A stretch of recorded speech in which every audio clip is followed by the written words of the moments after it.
Саламатсыңарбы балдар? Азыр математика сабагы. Биз сабагыбызды баштаардан мурун көңүлдүү көнүгүү жасап алалы.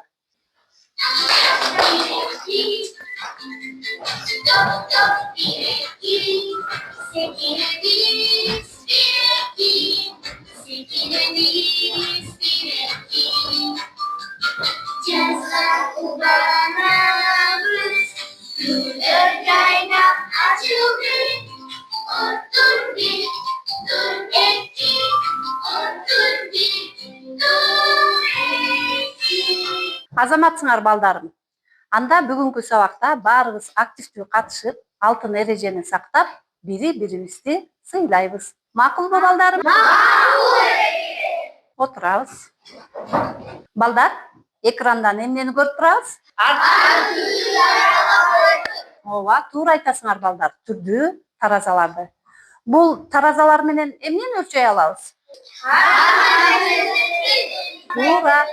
Ар кандай нерселерди карагылачы балдар. Таразанын канчалаган түрлөрү турат, Бул жерде ар кандай азык-түлүктү, адамдарды, керек болсо унааларды таткандагы тараза бар экен, Баарыбыз көрүп атабызбы? Мынакей, унааны таткан таразаны карагылачы балдар, Көрдүңөр беле бул таразаны буга чейин? Көргөн эмессиңер, көргөндөрүңөр бар, Азаматсыңар балдар. Демек, кийинки сүрөткө көңүл бөлөбүз. Карагыла балдар. Бул жерде эмнени көрүп турасыңар? Ким кол көтөрүп айтып коет? Назик, эмнени көрүп турабыз? Биз чембирдиктерди көрүп турабыз. Азаматсың, Назик. Туура жооп бердиби, Назик? Ооба. Балдар, анда бул чембирликтердин арасынан кайсынысы менен салмакты өлчөй алабыз? Кана ким жооп берет? Ким жооп берет? Чыңгыз айта кой. Килограмм менен өлчөйбүз. Азаматсың, Чыңгыз, эң туура айттың. Демек балдар, салмактын чембирдиги эмне экен? Килограмм. Туура. Анда кийинки сүрөткө көңүл бөлөбүз. Балдар, эмнени көрүп турасыңар экрандан? Тараза. Таразанын үстүндө эмне турат балдар? Кант турат, Эми балдар, карагылачы. Биз ушул таразада канча килограммдык же болбосо салмагы кандай болгон кант турат? Кана ким жооп берип коет? Мунир. Канттын салмагы 1 килограмм. Анда кийинки сүрөткө дагы көңүл бөлөлү. Карайбыз экранды. Балдар, экрандан эмнени көрүп турабыз? Чайлар. Ооба, чайлар. Чайлар эмненин үстүндө турат? Таразанын, Эми балдарым, көңүл бөлгүлөчү. Бул жерде чайдын салмагы 1 килограммга жеттиби? Жок. Жеткен жок, Демек, балдар, бүгүнкү сабактын темасы салмакты ченөө грамм деп аталат. Билдикпи сабактын темасын? Ооба. Бүгүнкү сабакта салмактын чембирдиги грамм тууралуу билесиңер. Салмакты ченөөгө карата тапшырмаларды аткарасыңар. Эми кийинки сүрөткө көңүл бурабыз. Карагыла балдарым. Бул жерден эмнелерди көрүп турабыз? Дагы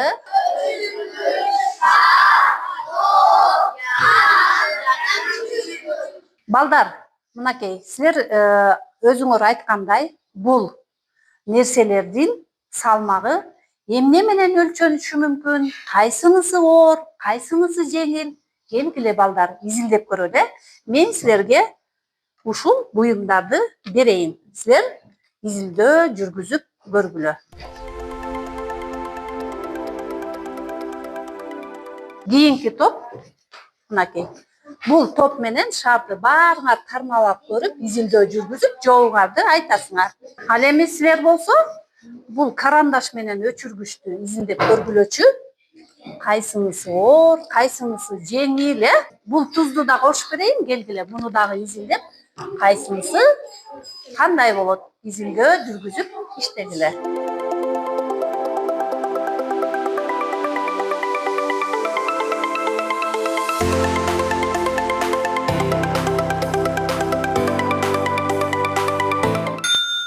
Кана балдар, убакыт бүттү. Биз изилдөөбүздү жүргүздүк, Кана кайсы топ биринчи жооп берет? Келгиле балдар. Ким жооп берет? Булар оюнчук болгондуктан күчүктүн салмагы артыкына караганда оор болгонун билдик. Булар жандуу кезинде жылкы күчүктөн оор экенин билебиз. Туурабы балдар? Ооба. Үчүнчү топко дагы кол чаап коелу. Кана балдар, анда силер даяр болдуңарбы? Ким жооп берет? Эже, мен айтам. Шар топко караганда жеңил. Азаматсыңар балдар. Анда азыр кийинки топтукун жообун угалы. Кана ким жооп берет балдар? Эже, мен айтам. Карандаштан өчүргүч оор деп изилдедик биз. Мен айтам. Назим жооп берет бизге. Карандаш менен өчүргүчтүн салмагына караганда туз көп оор экен. Азаматсың, отура кой Назим. Анда бул топко дагы кол чаап коелу. Азаматсыңар. Кийинки сүрөткө көңүл бөлөбүз. Демек балдар, өзүңөр изилдеп көргөндөй, грамм бул салмактын кичине чембирдиги экен, Эмне экен балдар, кайталайбыз? Грамм салмактын кичине чембирдиги экен, Эми балдар, баарыңар бери карагыла. 1 грамм 1 г деп белгиленет. 1 грамм эмне деп белгиленет экен балдар? 1 г деп белгиленет, 1 килограмм 1 граммдан 1000 эсе оор. Же болбосо 1 грамм 1 килограммдан 1000 эсе жеңил деп айтабыз, Түшүндүкпү балдар? Ооба, түшүндүк. Келгиле, бул эрежени дептерге жазып алалы. Балдар, карагылачы, бул жерде мисалдар турат, 4 килограммда канча грамм бар экендигин табыш үчүн биз 4'тү 1000 граммга көбөйтөбүз. 4 килограммды 1000 граммга көбөйтөбүз. Анткени 1 килограммда 1000 грамм бар. Демек, 4'тү 1000ге көбөйтсөк, канча болот балдар? 4000 грамм. Туура, азаматсыңар. Андан кийин карайбыз. 3 килограмм 500 грамм дейт балдар. 3 килограмм 500 граммды граммга айландырыш үчүн, канча грамм бар экендигин табыш үчүн биз эмне кылабыз балдар? 3 килограммды 1000ге көбөйтөт экенбиз, 3 килограммды 3'тү 1000ге көбөйтсөк, канча чыгат? 3000 чыгат. 3000 грамм болот. Ага биз канча граммды кошуп коюшубуз керек? 500 граммды кошуп коюшубуз керек. Ошондо биздин жыйынтык кандай болду? 3500 грамм. Туура, азаматсыңар. Демек, түшүндүк, Ооба. Карагыла балдарым экранды. Бул жерде эмне турат? Маселе. Кана ким окуп коет? Маселенин берилишин. Эже, мен окуп берем. 5 пачка чай салынган кутунун салмагы 1 килограмм болгон. Ар бир пачка чайдын салмагы канча? Азаматсың, Назик. Кана балдар, анда бул маселенин жообун ким табат? Кана ооз эле чыгаралы. Кол көтөрөбүз. Мен айтам. Ахмат. 1 пачка чайдын салмагын табыш үчүн 1 килограммды граммга айлантып алабыз. Азаматсың, Ахмат. Туура айттыбы, Ахмат? Ооба. Кана балдар, андан ары эмне кылабыз? Ким улантып айтат? Мен айтам. Айлин. 1 килограммды граммга айландырсак 1000 грамм болот. Кана андан ары эмне кылабыз? Ыйман. 1000 граммды 5ке бөлөбүз, чайдын салмагы 200 грамм болот. Азаматсың, Ыйман. Туура айттыбы балдар? Ооба. Анда экранды карайбыз, жообубузду текшеребиз. Демек, 1 килограммда канча грамм бар экен? 1000 грамм. Демек, 1000 граммды 5ке бөлсөк, 200 грамм.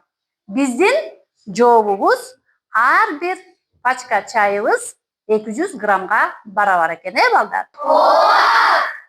Биз 1 килограммда 1000 грамм бар экенин билдик, Грамм жөнүндө түшүндүк. Андан эсе топтордо иштейли.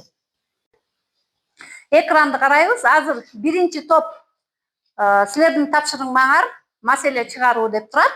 Окуучулар 6 даана бананды таразага тартып, салмагын жана баасын эсептеп чыгарышат. Эсиңерге алгыла, 1 килограмм банан 100 сом турат. Анда эмесе мен силердин нерселериңерди берем.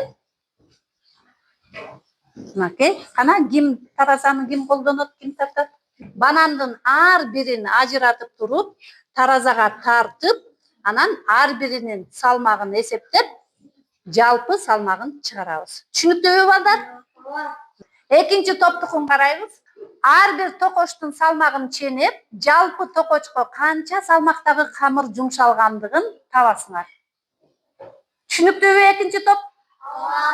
Анда силердин керектөөчү буюмдарыңарды берем.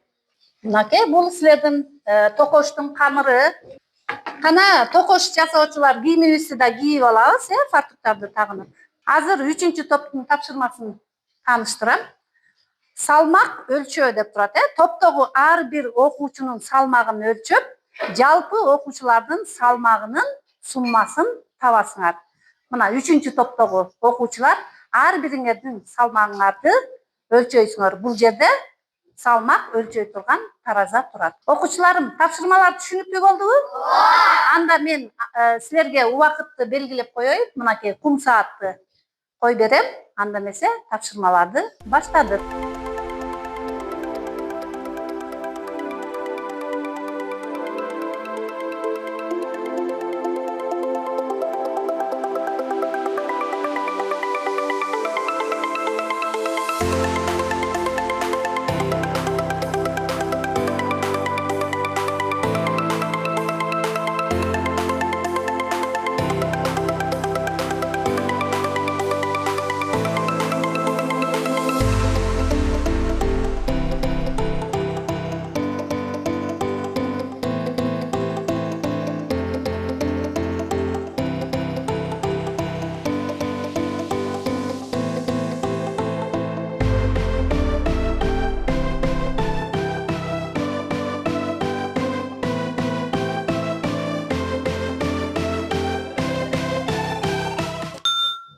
Балдар, вакыт бүттү. Кана кайсы топ даяр? Анда балдар баарыбыз 3-чү топко көңүл бөлөбүз. 1-чи, 3-чү топ тапшырмасын аткарып бүттү. Кана ким жооп берет? Мен жооп берем. Айбике. Биз ар бирибиздин салмагыбызды өлчөдүк. Баарыбыздын салмагыбыз 217.000 грамм болду. 217.000 граммды килограммга айландырдык. Айландырсак 217 килограмм болду. Кол чабабыз. 3-чү топ. Азаматсыңар 3-чү топ эң жакшы тапшырмасын аткарышты. Кана кийинки топ ким даяр болду? Кайсы топ даяр болду?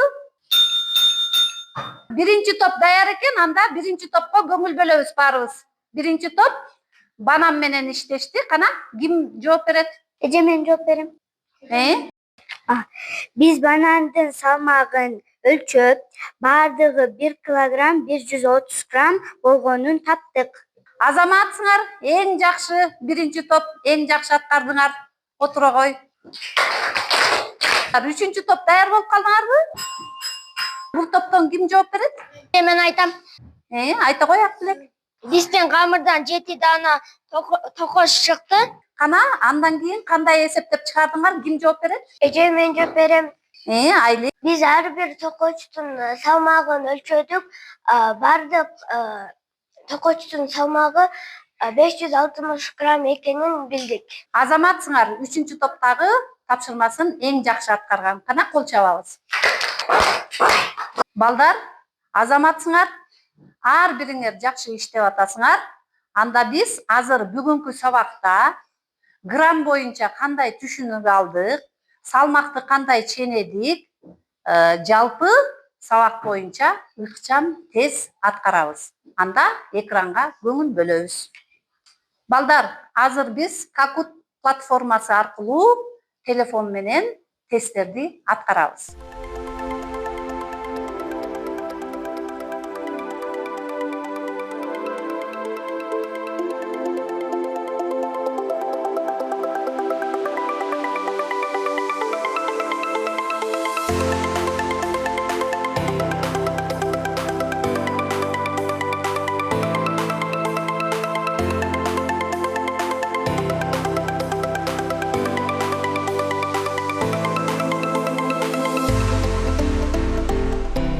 Балдар, баарыбыздыкы кошулдубу? Анда эмесе тестти иштейбиз.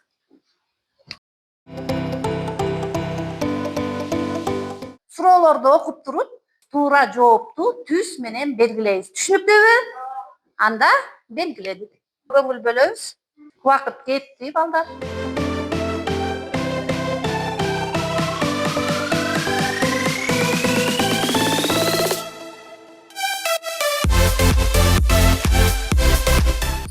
Кийинки суроого көңүл бөлөбүз, балдар. Суроону окуйбуз.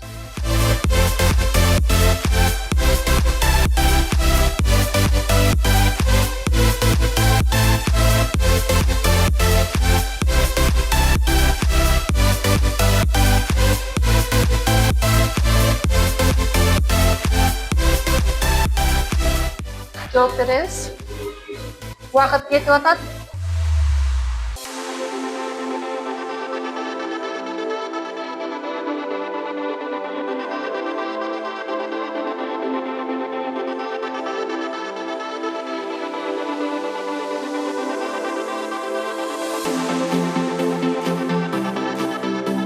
Ар бирибиз өзүбүздүн канчанчы орунга келгенибизди билебиз. Кана ким биринчи орунга чыкты экен?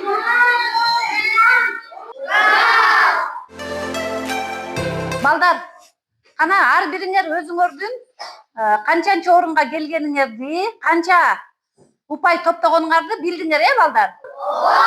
Ар бириңер активдүү катыштыңар, азаматсыңар. Тестти эң жакшы аткардыңар, өзүңөрдүн упайыңарды билдиңер. Ар бирибиз өзүн өзү баалоо баракчасын толтурабыз. Баарыбыз экранга көңүл бөлөбүз, балдарым. Карагыла. Бул жерде баалоо баракчасы турат. Силер бүгүнкү сабакка кандай катыштыңар, эмнени үйрөндүңөр, эмнени билдиңер, ким канчалык деңгээлде тапшырмаларды аткара алды жана азыркы ыкчам тестти кандай аткарды. Ошого жараша өзүңөрдү өзүңөр баалайсыңар. Эми карагылачы, балдар. Бул жерде баалоо баракчасы жөнүндө түшүндүрөйүн адеми. Мынакей. Бул жерде аты жөнүңөрдү жазасыңар, Андан кийин ким канча деген баага татыктуу болду белгилейсиңер. Андан кийин жакшы түшүндүм, суроолорум бар, эң жакшы түшүндүм деген бул жердеги быйтыкчаларга өзүбүздүн белгилерибизди коебуз. Түшүндүкпү, балдар? Астыңарда ушундай баракчалар турат. Ар бириңерге жетиштүү алып, ушул баракчаны толтургула.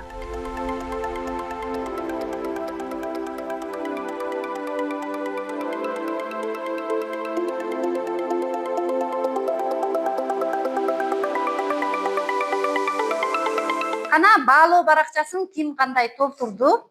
Ким айтып коет? Кана? Толтурдукпу? Жакшы. Кана ким айтат? Биринчи топтон ким сүйлөп коет? Мен сабакты жакшы түшүндүм, өзүмдү 4кө бааладым. Бермет, кана сен өзүңдү кандай бааладың? Айтып көрчү. Мен баалоо баракчасынан 4 деген бааны алдым. Жакшы түшүндүм. Анан мен тесттен аз балл алып калдым. Кана? Дагы ким айтат? Мен айтам, мен бул баалоо баракчасынан өзүмө 5 деген бааны койдум. Анткени сабактарды жакшы түшүнүп, активдүү катышып жана килограмм дегендерди түшүндүм жана бул баалоо баракчасынан өзүмдү туура бааладым деп ойлойм. Дагы ким айтат? Эже, мен дагы айтам. Кана? Мен өзүмдү 5ке бааладым. Сабакты жакшы түшүндүм. Ыкчам тесттен 1-чи орун алдым. Азаматсың, Иман. Ордуң кут болсун. Кана 3-чү топтон ким жооп берет? Мунир, айта кой. Мен өзүмө 5 деген бааны койдум. Анткени мен сабакты эң жакшы түшүндүм. Азаматсыңар, балдар. Силер өзүңөрдүн сабакка кандай катышканыңарды өзүңөрдү баалап билдиңер, Бүгүн салмакты ченөө, грамм жөнүндө биз жакшы түшүнүк алдык. Баарыңарга чоң рахмат. Ушуну менен сабагыбыз аягына чыкты. Саламатта калгыла.